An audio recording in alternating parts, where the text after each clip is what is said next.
একটি রুটি দিয়ে ৮টি এবং মাত্র ১ কাপ ময়দা দিয়ে ২৪টি সিঙ্গারা বানিয়ে নিতে পারবেন এক নিমেষেই। আসসালামু আলাইকুম দর্শক, আজ খুবই সহজ পদ্ধতিতে সিঙ্গারা বানিয়ে দেখাবো। যারা কখনো সিঙ্গারা বানাননি তারাও পারবেন, এতটাই সহজ এভাবে সিঙ্গারা বানানো। সিঙ্গারা বানানোর জন্য প্রথমে খামির তৈরি করে নিব। এর জন্য নিচ্ছি ১ কাপ ময়দা, দিচ্ছি ২ টেবিল চামচ সয়াবিন তেল, স্বাদ মতো কিছুটা লবণ দিয়ে মিশিয়ে নিচ্ছি। শুকনো উপকরণগুলোর মধ্যে হাফ চা চামচ কালো জিরা দিচ্ছি। উপকরণগুলো হাত দিয়ে খুব ভালোভাবে মিশিয়ে নিচ্ছি। মেশানোর পর ময়দা যখন এভাবে মুঠ করা যাবে এবং চাপ দিলে ভেঙে যাবে, তখন বুঝতে হবে মেশানো হয়ে গিয়েছে। এখন একটু একটু করে রুম টেম্পারেচারের পানি দিয়ে একটি খামির তৈরি করতে হবে। সিঙ্গারার জন্য খামির নরম হলে চলবে না, কিছুটা শক্ত টাইপের এবড়ো থেবড়ো খামির তৈরি করতে হবে। এবং এ সময় পানিটাও একবারে দেয়া যাবে না, তাহলে পানির পরিমাণটা বেশি হয়ে যেতে পারে। খামিরটা এরকম হবে, অর্থাৎ কিছুটা শক্ত টাইপের। এখন একটি ভেজা সুতি কাপড় দিয়ে এটি ঢেকে রেখে দিব ১৫ থেকে ২০ মিনিটের জন্য।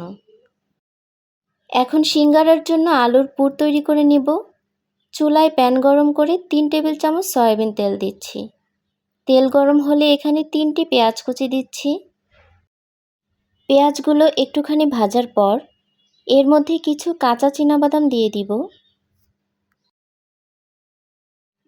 তারপর এর মধ্যে দিচ্ছি হাফ চা চামচ পাঁচফোড়ন। পেঁয়াজ কিছুটা ব্রাউন হলে এর মধ্যে হাফ চা চামচ রসুন বাটা ও হাফ চা চামচ আদা বাটা দিয়ে দিব। কিছুক্ষণ ভেজে নিব। ভাজার পর যখন আদা রসুন থেকে সুন্দর ঘ্রাণ বের হবে, তখন এর মধ্যে ১ কাপ পানি দিয়ে দিব এবং বাদবাকি মশলাগুলোও দিয়ে দিব। এর মধ্যে স্বাদ মতো লবণ দিয়ে দিচ্ছি হাফ চা চামচ হলুদের গুঁড়া, হাফ চা চামচের মতো শুকনা মরিচের গুঁড়া এবং 1/4 চা চামচ ভাজা জিরার গুঁড়া দিয়ে দিচ্ছি। একটি তেজপাতা টুকরো করে দিচ্ছি। তারপর মশলাগুলো ভালোভাবে কষিয়ে নিব।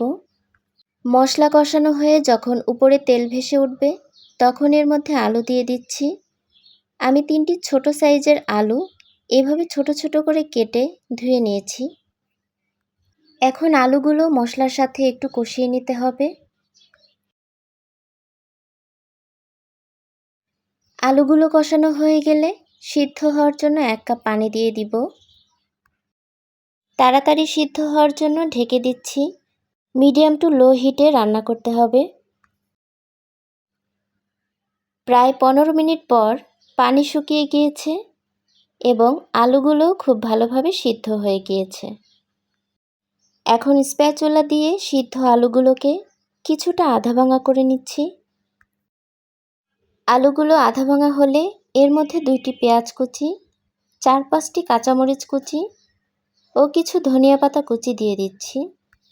পেঁয়াজ, কাঁচামরিচ এবং ধনিয়া পাতা কুচি আলুর সাথে ভালোভাবে মিশিয়ে নেব। 1 মিনিটের মতো রান্না করব, তারপর চুলা থেকে নামিয়ে নেব। এদিকে রেস্টে রেখে দেওয়া ময়দার খামির কিছুটা সফট হয়ে গিয়েছে। আমি আরও কিছুক্ষণ মথে নেব। এখন খামিরটাকে আমি 3টি ভাগে ভাগ করে নিব, অর্থাৎ এ থেকে আমি 3টি রুটি বানাবো। একটি রুটি বানানোর সময় আমি বাকি 2 টুকরা ভেজা কাপড় দিয়ে ঢেকে রাখব, যাতে উপরিভাগটা ড্রাই হয়ে না যায়। এখন একটি খামির নিয়ে রুটি বানিয়ে নেব। আমরা খাওয়ার জন্য যে রুটি বানাই, সিঙ্গারার রুটিটা তার থেকে কিছুটা মোটা হবে। একটি রুটি বানানো হয়ে গিয়েছে। এখন ছুরির সাহায্যে রুটিটাকে 8টি সমান ভাগে ভাগ করে নেব। তারপর প্রত্যেক ভাগে পরিমাণ মতো আলুর পুর রেখে দিচ্ছি। এখন সিঙ্গারাগুলো বানিয়ে নিতে হবে। এভাবে প্রত্যেক অংশের চারপাশে কিছুটা পানি লাগিয়ে নিচ্ছি। তারপর লম্বা পাশটা ধরে পুরের উপর উঠিয়ে দিচ্ছি। অপর দুই পাশেও কিছুটা পানি লাগিয়ে এভাবে পুরের উপর উঠিয়ে নেব। তারপর প্রত্যেক পাশ এভাবে আঙুল দিয়ে চেপে চেপে সিল করে নিব। একটি সিঙ্গারা তৈরি হয়ে গিয়েছে। আমি আরও একটি বানিয়ে দেখাচ্ছি। দেখুন কত সহজেই একটি সিঙ্গারা তৈরি হয়ে যাচ্ছে। আমার মনে হয় সিঙ্গারা বানানোর জন্য এর থেকে সহজ পদ্ধতি আর নেই। একটি রুটি থেকে 8টি সিঙ্গারা হয়েছে। আমি সবগুলো বানিয়ে নিয়েছি। এখানে 3টি রুটি থেকে মোট 24টি সিঙ্গারা হয়েছে। এখন সিঙ্গারাগুলো ভেজে নিব। চুলায় প্যান গরম করে পর্যাপ্ত তেল দিয়ে দিচ্ছি। সিঙ্গারা ভাজার জন্য কিছুটা বেশি পরিমাণ তেল দিতে হবে। মিডিয়াম হিটে তেলটা গরম করে সিঙ্গারাগুলো ছেড়ে দিচ্ছি। তেলটা খুব ভালোভাবে গরম হওয়ার পর মিডিয়াম টু লো হিটে রেখে সিঙ্গারাগুলো ভেজে নিতে হবে। এভাবে স্প্যাচুলা দিয়ে তেল সিঙ্গারার উপরে দিয়ে দিতে হবে, যাতে সিঙ্গারার চারপাশ খুব ভালোভাবে ভাজা হয়। এক পাশ ভাজা হলে উল্টিয়ে দিব। খেয়াল রাখতে হবে যেন চুলার তাপমাত্রা খুব বেশি না থাকে, তাহলে সিঙ্গারার উপরিভাগে কালার চলে আসবে এবং ভেতরটা কাঁচা থাকবে। এজন্য তেলটা ভালোভাবে গরম হওয়ার পর মিডিয়াম টু লো হিটে রেখে সিঙ্গারা ভাজতে হবে, অর্থাৎ একটু সময় নিয়ে সিঙ্গারাগুলো ভেজে নিতে হবে। সিঙ্গারাগুলো ভাজা হয়ে গিয়েছে। আমার এক ব্যাচ সিঙ্গারা ভাজা হতে 10 মিনিটের মতো সময় লেগেছে। সময়টা কিছুটা কম বেশি লাগতে পারে। ভাজা হয়ে গিয়েছে, এখন তেল ঝরিয়ে উঠিয়ে নিব। আমি এভাবে সবগুলো সিঙ্গারা ভেজে নিয়েছি। প্রিয় দর্শক, দেখলেন তো কত সহজেই হোমমেড সিঙ্গারা তৈরি হয়ে গেল। যারা কখনো সিঙ্গারা বানাননি তারাও খুব সহজেই সিঙ্গারা বানাতে পারবেন। আমি একটি সিঙ্গারা ভেঙে দেখাচ্ছি।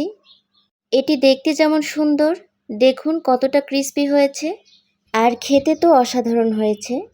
দর্শক, আশা করি আমার আজকের রেসিপিটি ভালো লেগেছে। রেসিপিটি ভালো লাগলে লাইক, কমেন্ট, শেয়ার করে দিবেন এবং চ্যানেলটিকে সাবস্ক্রাইব করবেন। সবাই ভালো থাকবেন। আল্লাহ হাফেজ।